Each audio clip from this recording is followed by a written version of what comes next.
Hi, good morning. Butch Olivares Bartolome, and this is your Business Mentor Daily Tips. Today is the 6th of August, Friday. And again, Metro Manila and other areas are now on ECQ.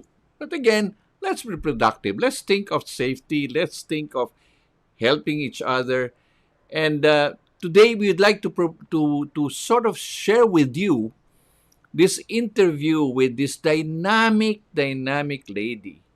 Imagine 12 years ago, we assisted her, and really a hole in the wall that started a business and now becoming a household brand. And I'm so happy that, when you see entrepreneurs really trying to transform and really trying to battle it out. Sabi nga natin, battle it out. Kasi if you really believe sa konsepto mo at alam mo laban, may laban, 'di ba? Hindi yung susuko agad. So, ito yung magandang mga aralin no. Kaya nga dito sa aming Fran-Guru Exchange na sana panoorin nyo ho tuwing Lunes. Simula ho yan ng alas 6 ng gabi hanggang 6:30 ng gabi every week, Mondays, no? And yan po ay mapapanood nyo sa cbrc.tv and also sa YouTube channel. So, this is now, let me introduce to you this dynamic lady, Jannah Chua Torres. Let's see what we can learn from her. Hey, Linda. Good afternoon. Thank you for having me on your show this afternoon, this evening. Oh, Jannah, tell us, paano ka ba nagsimula? Ayan, ipakita na nga natin yung inyong presentation, Jannah. Si Butch and Linda, of course, are not unfamiliar with how we started. We met many years ago. So our first branch really was started in San Juan. So I will share with you this evening just a short background how we started, diba? How the brand started and grew. Pakita natin yung PowerPoint natin yan ni Jannah. Yan na. All right. So, yes, that's us, House of Lasagna. And then next slide, please.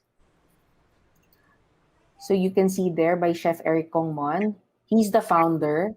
He's our executive chef and founder. Actually, hindi sa San Juan nag-start. It really started in the home of Chef Eric Kongmon. So we started selling from the house until we opened a hole-in-the-wall branch in Little Baguio, San Juan. And then, and then finally went mainstream. And our first parang mall location is the one in V Mall, Green Hills. So all through these years, talagang our passion was just to bring the love from our kitchen to the homes of our customers. So next slide, please.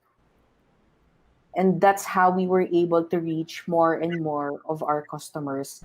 We suddenly realized that customers near and far were ordering our lasagna. Some would even bring them on a flight and bring them home to Visayas, to Mindanao, northern part of Luzon, southern part. So it's really heartwarming to know how people want to share our food. Jannah, just a question. How did you turn around? How did you turn around the business from, kasi nakakatuwa ito mga hole in the wall. We have several clients actually na ganyan mga nagsimula. Hole in the wall. Meron kaming kliyente na hole in the wall.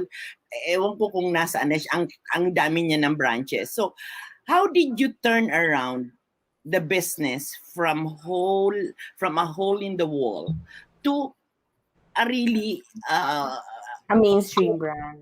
Mainstream na. Talagang, nilabas na talaga. Yeah.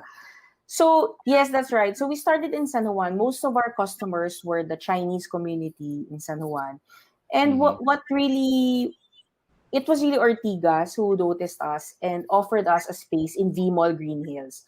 So I can say that was the first parang coming out of the brand in the mainstream because it was a mainstream mall location, diba? So you're already in the public eye, hindi ka na nasa isang eskinita or street, diba, na location. You're in a in a mall. So after V Mall Green Hills, kasi after we built that branch, nagtuloy-tuloy na rin. And SM talked to us also, offered us spaces. So we started building in SM malls as well.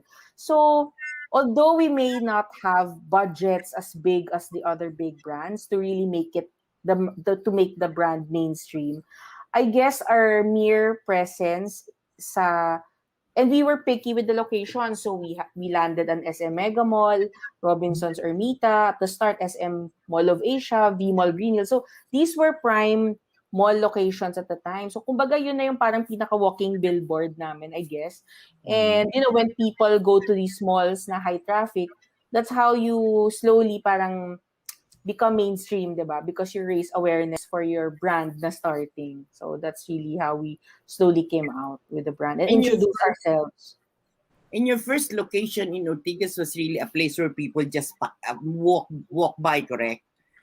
That's why Oo. Correct.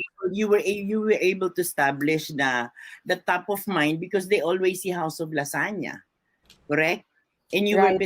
you were beside what Chinese restaurant was that? Meron yung Lukian ba yun? Lukian. Yes, so we're in the same Lukian compound. yun. Yung Yeah, you were in the same The good compound. thing about V Mall, well, before pandemic, the nice thing about being located in V Mall, kasi may market talaga yan eh. Like, everybody, whether kahit hindi ka taga San Juan or taga Green Hills area, you really go to V Mall for a purpose eh. Nasa V Mall mo lang pwedeng magawa, sa Green Hills lang. O Not in especially any Christmas other malls. shopping, di ba? Correct. So, Especially in a way, Christmas shopping. right, or gusto mo magtiyangge, you can only do that Oh. in Green Hills eh. So, Correct.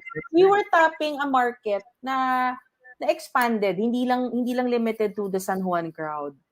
Kasi kahit taga-Taguig ka, I assume you would go to Green Hills for a specific reason. And maganda rin naman the location that they first offered. Doon siya mismo sa V-Mall where the Tiangge is, yung mga cellphones, yung mga Oh yes, Chinese, that's right. yung mga old traditional favorites that you would It's an really come inside back. park actually, di ba? Park yun eh. May mga landscape, may mga Right, plants, mga ganda. right. O sige, next slide please.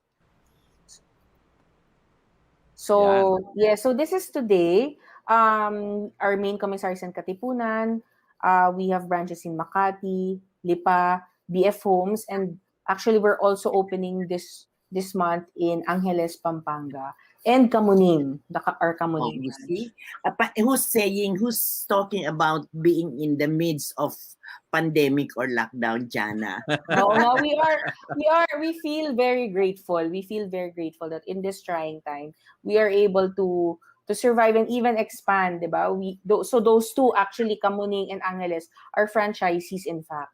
So we're happy with the trust and confidence, diba, of our partners, of our franchisees, which help us really propel the brand, especially to get through this pandemic crisis. So what's your what will be your what thoughts can you share, Jannah, with entrepreneurs, with franchisors who are saying, "Nako, paano na to? Pandemic, wala nang pag-asa yata dito.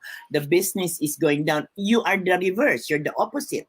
So what is it that what will you be how can you encourage other entrepreneurs, other franchisors to have the same mindset as you, like you're opening 2 more stores in August? Yeah, siguro one of the reasons then is that maybe because our size, we're not as big as the giants, it also gives us more flexibility to move quickly, to reverse strategies as fast as we could. Because right now, especially sa pandemic, parang agility, flexibility is very critical. Parang we really have to be creative and flexible kasi we cannot be stubborn and stick to our old ways and wait for the pandemic to be over. Otherwise, mamamatay tayo, 'di ba? Because especially we don't know how long this will last. So siguro kami, you don't really have to lose hope. You just have to think every day of ways, creative ways, how to ride with the tide. From our end, what we did talaga, we had to turn around our business from dine-in to delivery. That's one. Kasi dati, 80% of our business dine-in din. So we really marketed, we invested a lot of budget to market that, hey, we deliver. In fact, for the first 6 months of the pandemic, when it first started last year, we gave free delivery anywhere in Metro Manila. Wow. Of Galing. course, we shouldered a lot of cost for that. But Mm. ang gusto namin maparating doon is we instill in their minds, nagde-deliver si House of Lasagna. And we made sure all our ordering channels were easily accessible. Pagka-message, may sasagot agad, hindi yung tomorrow pa sasagutin. So, yung mga ganong bagay, little things that we can do on our part that does not really require a lot of resources, but more on adjusting to the situation and giving flexibilities and being a convenient brand, 'di ba, to customers. Talagang helped us survive the new normal nga. What So, about you? Know you're formerly in the malls. Now that you're outside, what did you learn from here? oh, Kasi that was a dati really malls big. ka, di ba? Oo. Right. I mean, we were really a believer in malls because for a brand like us na hindi pa ganun ka well known, 'di ba? Like the usual big brands. Parang we need the mall, 'di ba? Para people recognize us, see us. But we had a lot of learnings as well over the pandemic. It gave us a chance to highlight our brand in other platforms also, not just in the mall. Mm. Um once you really maximize kasi your awareness and your branding online, digital, then that becomes your storefront na rin. That's your mall. And then, I mean, the sales will come as long as you really market and advertise your brand online. So parang you just redirect your investment to that in this What's time. Oo. what's very nice with Jannah is her saying, our digital presence is already our storefront. Now, Ganda. how many entrepreneurs will look at it from that point of view? Kasi you are spending for digital presence in much the same manner as you're spending for your storefronts. Correct? So Correct. Oo. so we are at the point, we are at this difficult, not difficult, but we are in this pandemic. So